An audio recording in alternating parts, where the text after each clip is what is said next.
गणेश जी प्रथम पूज्य क्यों बने आप सब जानते हैं। एक बार भगवान शिव कार्तिकेय जी से और भगवान गणेश जी से बोले कि जाओ पृथ्वी की परिक्रमा करके आओ। जो सबसे पहले पृथ्वी की परिक्रमा लगाएगा वह प्रथम पूज्य कहलाएगा। कार्तिकेय जी का वाहन तो मयूर था, मोर पर बैठकर फुर्र से उड़ गए। पर गणेश जी का वाहन क्या है? जोर से चूहा, मूषक। गणेश जी का वाहन है चूहा। तो गणेश जी धीरे धीरे चले। अब गणेश जी जब चले तो गणेश जी सोचे कि मैं पूरी पृथ्वी की परिक्रमा कैसे लगाऊं। बोले संपूर्ण विश्व माता पिता में समाया है, क्योंकि माता पिता में हम समाये थे। माता पिता से ही ये संसार प्रकट होता है। इस संसार में कोई भी हो, बिना माँ बाप के संसार में आने की इजाजत नहीं है। भगवान ही क्यों ना हो, उनको भी माता पिता का आश्रय लेना पड़ा। देवकी वसुदेव, कौशल्या, दशरथ जी। इस संसार में ऐसा कोई नहीं है जो भगवान भी माँ बाप के बिना आए। तो चाहे चींटी हो या हाथी हो, इंसान हो या पक्षी हो, सबको आने के लिए किसका आश्रय लेना पड़ता है? माता पिता का। तो माता पिता ही ये सृष्टि को उत्पन्न करने वाले हैं, सृष्टि को रचने वाले हैं। इसलिए गणेश जी ने सोचा कि माँ बाप को प्रणाम कर लूं, परिक्रमा कर लूं, तो संपूर्ण पृथ्वी की परिक्रमा करने का हमें फल मिल जाएगा। गणेश जी ने माँ बाप की परिक्रमा लगाई, और जैसे ही माँ बाप की परिक्रमा लगाई, पूरी पृथ्वी की परिक्रमा लगाकर कार्तिकेय जी आए। बोले हम तो देखो पहले परिक्रमा लगा के आ गए, अब हमारी प्रथम पूजा होनी चाहिए। शंकर जी बोले आपने प्रथम परिक्रमा नहीं लगाई विश्व की, तो किसने लगा दी? बोले गणेश जी ने। कैसे लगाई? बोले इन्होंने हमारी परिक्रमा लगाई, पार्वती और शिव की। शिव पार्वती की एक परिक्रमा लगा ली तो पूरे ब्रह्मांड की परिक्रमा लगाने का उन्हें फल मिल गया। कार्तिकेय जी को गुस्सा आई और क्रोध में आकर कार्तिकेय जी ने एक छोटा सा प्रहार कर दिया गणेश जी के ऊपर। तो वो प्रहार जाकर गणेश जी के दांत में लगा, तो गणेश जी का एक दांत टूट गया। तब से उनका नाम पड़ा एक दंत। क्या नाम पड़ा? एक दंत दयावंत चार भुजाधारी, माथे सिंदूर सोहे। तो गणेश जी का नाम एक दंत। तो कार्तिकेय जी और गणेश जी के बीच में जो शर्त लगी तो गणेश जी जीत गए। तो गणेश जी ने माँ बाप की परिक्रमा की, तब से गणेश जी प्रथम पूज्य हो गए कि गणेश जी जैसी बुद्धि किसी के पास नहीं है। इसलिए गणेश जी बुद्धि के अधिष्ठात्र बन गए, बुद्धि के देवता बन गए। गणेश जी किसके देवता हैं? जोर से। गणेश जी बुद्धि के देवता। जिसे बुद्धि चाहिए वो गणेश जी के पास जाए। गणेश जी बुद्धि के परम देवता हैं। अच्छा, गणेश जी का वाहन है चूहा। अब जरा यहाँ ध्यान से सुनिएगा। हमारे वेदों पुराणों ने, हमारे ऋषि मुनियों ने कितनी बढ़िया व्यवस्था की है। समझदार को इशारा काफी, ये सुना है ना आप लोगों ने? आप सब समझदार हैं, इसलिए हम इशारे करते चलेंगे। देखो गणेश जी बुद्धि है, और गणेश जी का वाहन क्या है? चूहा। चूहा किसका प्रतीक है? चूहा किसका प्रतीक है? तर्क का। कुतरता रहता ना, कुछ भी मिल जाएगा, चूहा कुतर देगा। चूहा तर्क का प्रतीक है। किसका प्रतीक है? तर्क। चूहा है तर्क और गणेश जी है बुद्धि। तो गणेश जी किसके ऊपर सवार है? बुद्धि के। गणेश जी किसके ऊपर सवार है? तर्क के ऊपर।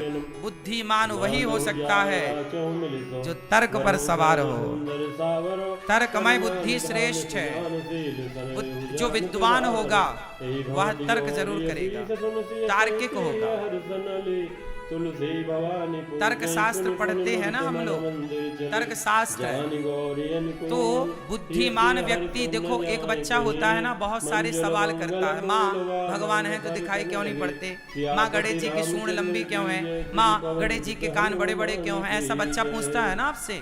तो ये बच्चा जो पूछ रहा है उसके पूछने को तर्क कहते हैं, वो तर्क करता है। जैसे तर्क है, गणेश जी के कान बड़े क्यों हैं, ये तर्क है।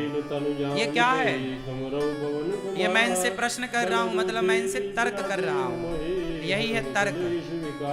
गणेश जी के कान बड़े बड़े क्यों हैं, ये क्या है, बोलो बोलो, क्या है ये, तर्क है। क्या है ये, तर्क। अच्छा, तर्क कौन कर सकता है, सवाल कौन कर सकता है, मूर्ख व्यक्ति कभी सवाल नहीं कर सकता, पढ़ा लिखा बुद्धिमान ही सवाल कर सकता है।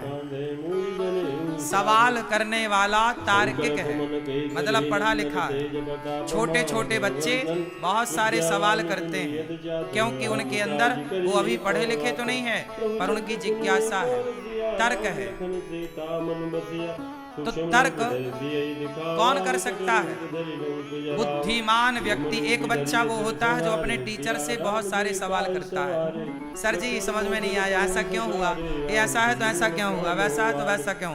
जो बच्चा बहुत सारे सवाल करता है मतलब वो बुद्धिमान होगा, और जो बच्चा मास्टर से कुछ नहीं पूछता वो एक नंबर का बुद्धू होगा। बात सही है कि गलत है। जो ज्यादा सवाल करेगा वो कौन होगा, जोर से, बुद्धिमान।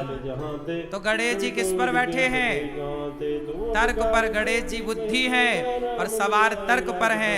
बुद्धिमान हमेशा तर्क करता है। ये गणेश जी का चूहे पर बैठने के पीछे का साइंस है, विज्ञान है। गणेश जी के कान बड़े बड़े होने के पीछे का विज्ञान बताओ आप। गणेश जी के कान बड़े बड़े क्यों हैं, ना बताओगे, गुस्सा हो क्या।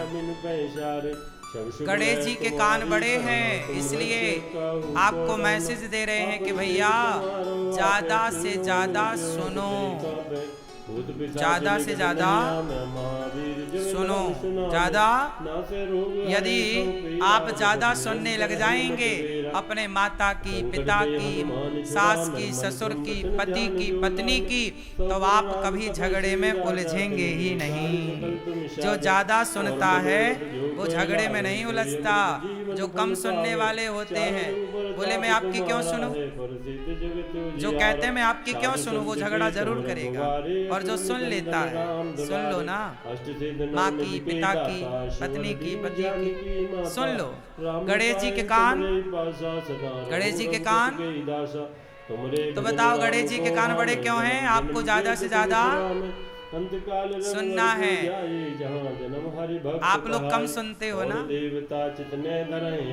इसलिए झगड़ा होता है। पर गणेश जी क्या मैसेज दे रहे हैं, ज्यादा सुनो। अच्छा, गणेश जी का मुंह दिखाई पड़ता है आपको,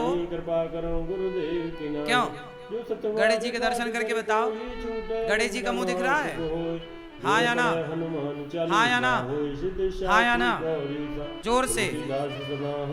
गणेश जी का मुंह नहीं दिख रहा है, गणेश जी के मुंह अंदर है, सूंड ऊपर है, सूंड दिख रही है, मुंह दिख नहीं रहा है, मुंह भीतर की तरफ होता है। गणेश जी के कान बड़े हैं और मुंह अंदर है, मतलब दिख नहीं रहा है। मतलब गणेश जी का मैसेज है कि मुंह को छिपा के रखो, मतलब बोलो कम, सुनो ज्यादा। कान बड़े रखो, मुंह को छिपा के रखो, बोलना। जो लोग कम बोलते हैं वो सुखी होते हैं, जो दिन भर बोलते हैं, ज्यादा बोलते हैं, बकवास करते हैं, वो किसी न किसी उलझन में उलझते ही। सही है। सारा झगड़ा कहाँ से होता है, मुंह से। महाभारत कहाँ से हुआ, द्रौपदी के मुंह से धोखे से निकल गया कि अंधों के अंधे होते हैं, दुर्योधन के लिए। बस निकल गया, दुर्योधन ने बात पकड़ ली। और फिर दुर्योधन ने बोला इसके कपड़े उतार दो। तो महाभारत धनुष बाण से तो बाद में हुआ, पहले कहां से हुआ? मुंह से हुआ। तुमने कहा कि अंधा है, अंधों के अंधे होते हैं, द्रौपदी ने कहा। तो दुर्योधन बोला मैं बदला लूंगा, इसने मुझे अंधा कहा, मैं इसके कपड़े उतारूंगा। भरी सभा में द्रौपदी को नग्न करने के लिए, निर्वस्त्र करने के लिए दुशासन पकड़ के ले आया और भरी सभा में द्रौपदी को निर्वस्त्र करने का प्रयास किया। अब आप समझो कि सारा झगड़ा कहां से हुआ? बोलो, मुंह से हुआ। इसलिए कहता हूं गणेश जी की तरह मुंह को छिपा के रखो, मतलब कम बोलो, कानों को थोड़ा बड़ा करो ताकि ज्यादा से ज्यादा आपको सुनने का अभ्यास हो। ज्यादा सुनो, कम बोलो। चलो, गणेश जी का पेट बड़ा है, बताओ क्यों? जय जय सीताराम। आप बताओ गणेश जी का पेट बड़ा क्यों है? बताओ मेरी माँ। ज्यादा खाते हैं? नहीं, गणेश जी ज्यादा नहीं खाते, गणेश जी एकदम फिट हैं। पर पेट बड़ा के पीछे एक मैसेज है। गणेश जी का पेट बड़ा इसलिए है, समाज को समझाना चाहते हैं कि भैया परिवार की बातों को पेट में ही रखा करो, पचा लिया करो, परिवार की बातों को बाहर ना उगला करो। आप लोग जरा घर में झंझट होती है ना तो जाके पड़ोसन के घर रो लेती हो, सास ने ऐसा कह दिया, फलाने ने ऐसा कह दिया। आपके पेट में कुछ भी ठहरता नहीं है, सब उगल देती हो या उगल देते हो। इससे क्या होता है? संत जन कहते हैं, अपने एक दोहा बोल रहा हूँ, फिर आप अर्थ बोलना, हमें उसका अर्थ नहीं आता, आप लोगों से जानेंगे आज। अपने अपने घरन का दुख ना कहियो रोई, सुन इठले हैं लोग सब, बाँट न ले हैं कोई।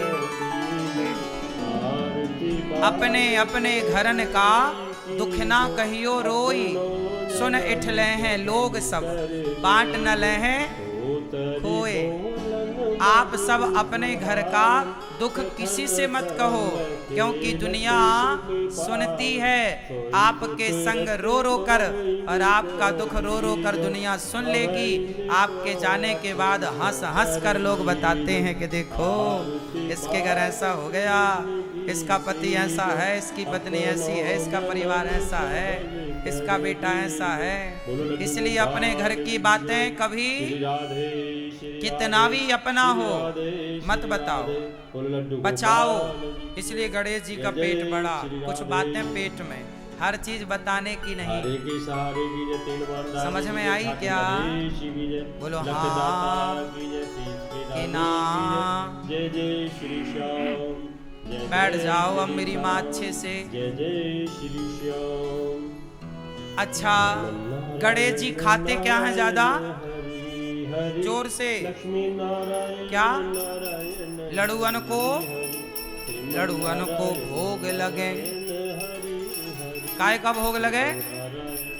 गणेश जी लड्डू खाते हैं, और हम भारत के लोग भी लड्डू खाते हैं। हम सनातनी लोग ना लड्डू ज्यादा खाते हैं। हमारे यहाँ मकर संक्रांति आती है तो लड्डू बनते हैं, गणेश उत्सव आता है तो मोदक बनते हैं। महाराष्ट्र में मोदक एक प्रकार का लड्डू ही होता है, पर लड्डू की बड़ी परंपरा है हमारे भारत में। क्यों? भारत में अनेक क्षेत्र में अनेक प्रकार के लड्डू बनाए जाते हैं।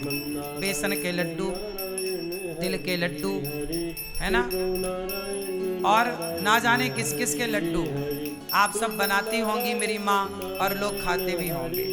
अनेक अनेक लड्डू हम सब बना के खाते हैं। मोतीचूर के लड्डू, हाँ या ना, राजगिर के लड्डू, फला फला फला खूब सारे लड्डू।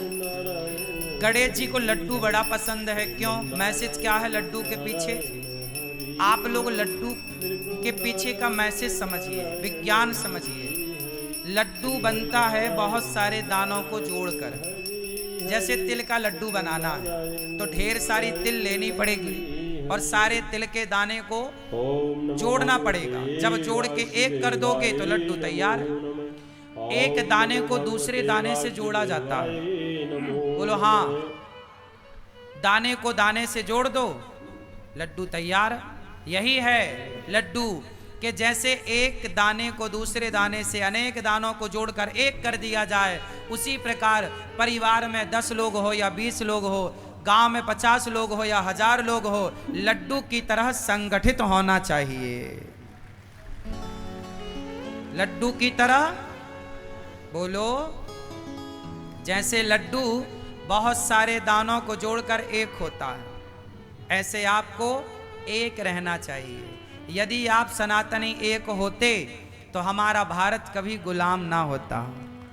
गुलाम हुआ ही इसलिए कि तुम विभाजित हो गए, जातवाद में बट गए, ऊंच नीच में बट गए, छोटे बड़े में बट गए, अमीरी गरीबी में बट गए। यदि बटे ना होते तो क्या मजाल मुगलों की और अंग्रेजों की कि तुम्हारे देश पर आक्रमण करते और जीतते। आते, चलो आते तो तुम संगठित होते तो पछाड़ देते, पर तुम हार गए क्योंकि तुम बिखर गए। लड्डू यदि बिखर गया, दाने दाने अलग हो गए, तो वो लड्डू कहाँ रहा? लड्डू तो तब तक है जब तक वो एक है, जुड़ा है, संगठित है। बस यही है। गणेश जी लड्डू खा के आपको कहते हैं कि मेरे भारतवासियों, मेरे सनातनियों, गणेश को मानने वाला प्रत्येक व्यक्ति सुन ले कि गणेश की पूजा करते हो तो लड्डू की तरह, लड्डू जैसे दाने को दाने से जोड़ के रखता है, आप भी सारे गणेश के पुजारी जुड़ के रहिए, सनातनी संगठित रहिए उस लड्डू की तरह। और लड्डू में मिठास भी होती है। संगठित तो रहना है पर आपस के रिश्तों में मिठास हो। क्या हो? रिश्तों में क्या हो? परिवार संगठित रहे लड्डू की तरह और मिठास, मीठे मिठास से भरा रहे। जहाँ सुमति तहाँ संपत्ति नाना, जहाँ कुमति तहाँ विपत्ति निदाना। संगठित रहो।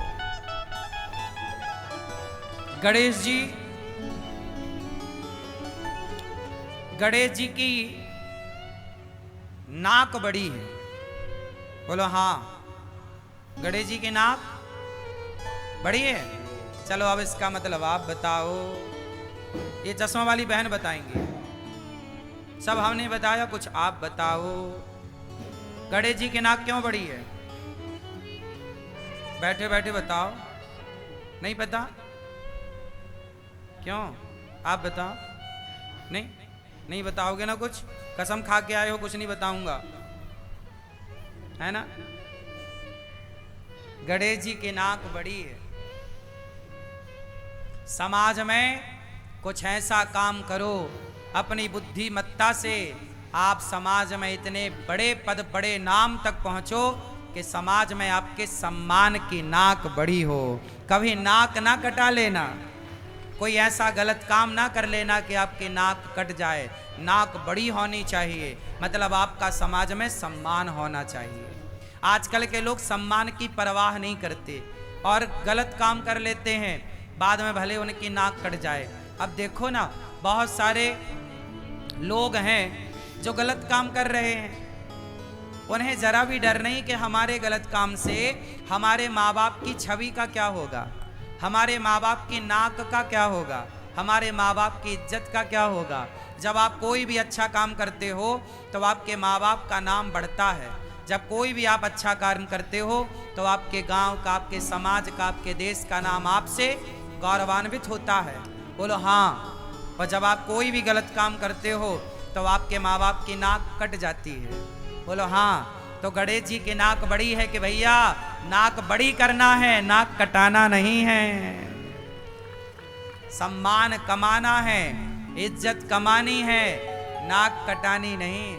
ऐसे कोई काम नहीं करने जिन कामों को करने से आपका समाज में अपयश हो।